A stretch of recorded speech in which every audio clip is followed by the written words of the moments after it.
Action. Bapak Ibu guru hebat yang saya hormati, ini adalah poin penting kita bahwa untuk menjadi orang yang mereka inginkan dan menghargai diri sendiri dengan nilai-nilai yang mereka percaya, orang akan termotivasi, ya, akan menjadi orang seperti melakukan sesuatu itu bukan karena orang lain, tapi karena sendiri, karena diri sendiri, terdorong dari motivasi intrinsik kita sendiri. Nah, ini nanti yang akan kita bahas selanjutnya tentang motivasi perilaku manusia.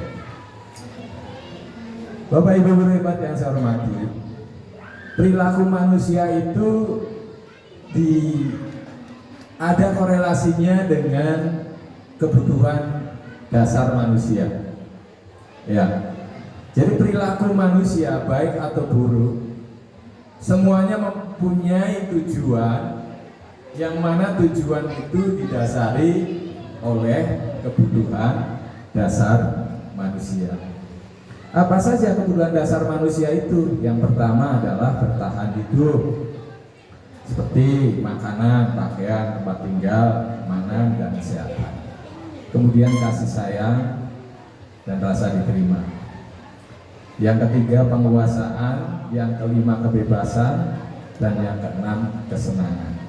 Ya, ini adalah 5 kebutuhan dasar manusia yang akan mempengaruhi perilaku manusia.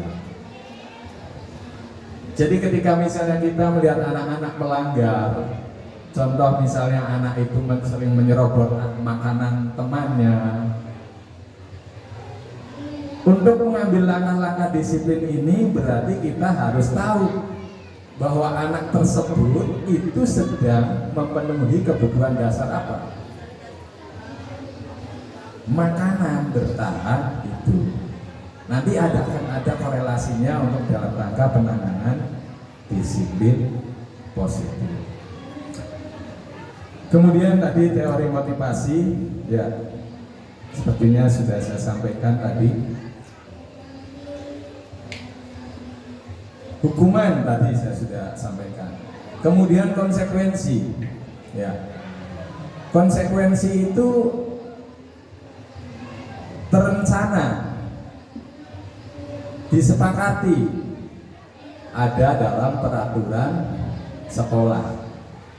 Contoh misalnya anak yang tidak pakai seragam lengkap, nanti sanksinya ini. Nah, itu adalah konsekuensi. Tapi konsekuensi itu lebih lunak dari hukuman. Ya. Kemudian restitusi. Restitusi ini adalah proses menciptakan kondisi bagi murid untuk memperbaiki kesalahan dari identitas yang gagal dirubah menjadi identitas yang sukses.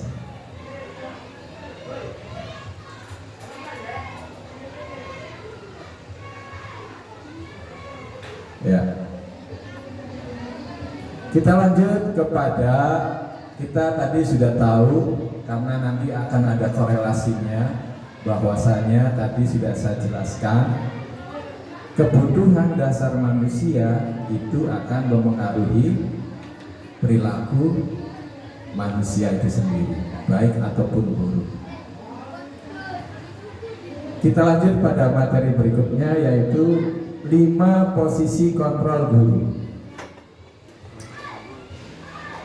Yang pertama adalah penghukum, kedua pembuat merasa bersalah, yang ketiga sebagai teman, yang kelima sebagai pemantau, yang kelima sebagai manajer.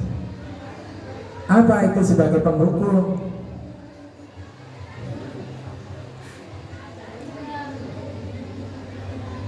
Posisi kontrol yang pertama sebagai penghukum, seorang penghukum bisa menggunakan hukuman fisik atau verbal, dan terkadang kalau posisi penghukum itu galak. Oh, kamu terlambat, kenapa? Ya, bentakan dengan nada intonasi yang mengejutkan, bahasa-bahasa yang kadang keras, ya seperti itu. Baik atau buruk yang relatif. Makanya ini nanti akan kita nilai bagaimana kita kaji seperti apa gitu ya. Kemudian yang kedua adalah posisi sebagai pembuat merasa bersalah. Pembuat merasa bersalah itu lebih lunak, bahkan mungkin lunak sekali. Contohnya misalnya, ketika saya melihat si A itu datang ke sekolah terlambat, kemudian saya menghampirinya dengan ramah. Kemudian saya mengatakan, tolong Sina, kamu jangan terlambat saja. Kalau kamu terlambat saja nanti Pak Rojaknya dimarahin sama Pak Kepala Sekolah, dikira nanti Bapak nggak bisa mendidik kamu. Nah ini seperti itu kira-kira pembuat rasa bersalah. Ya.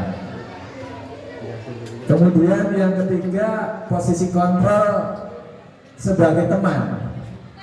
Sebagai teman itu ya tambah rileks lagi guru dalam menghadapi anak yang bermasalah itu. Ya ngobrol santai lah. Apalagi misalnya Pak Ali sering ngasih sesuatu kepada murid. Pak Ali mengatakan, kamu itu sering dikasih sama Bapak, tapi kamu nggak sadar-sadar. Ini adalah sebagai teman, lebih dekat lagi. Ya. Kemudian sebagai pemantau. Sebagai pemantau itu adalah kesannya itu adalah berwibawa. Jadi mengeksplor dulu bagaimana anak itu bisanya melakukan kesalahan dan menawarkan sebuah konsekuensinya itu seperti apa. Ya, kira-kira begitu. Kemudian, nah ini sebagai manajer. Apakah manajer itu cuma kepala sekolah saja? Tidak, karena ini adalah posisi kontrol kita sebagai guru. Kita bisa saja berposisi di posisi nomor 1, nomor 2, nomor 3, nomor 4, atau nomor 5. Tapi yang direkomendasikan adalah sebagai manajer.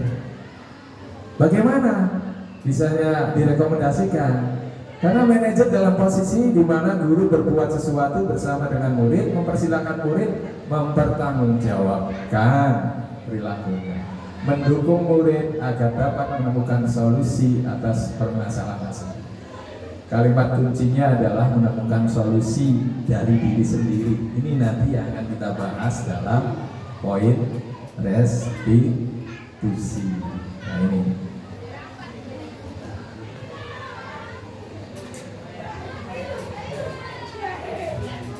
Cut.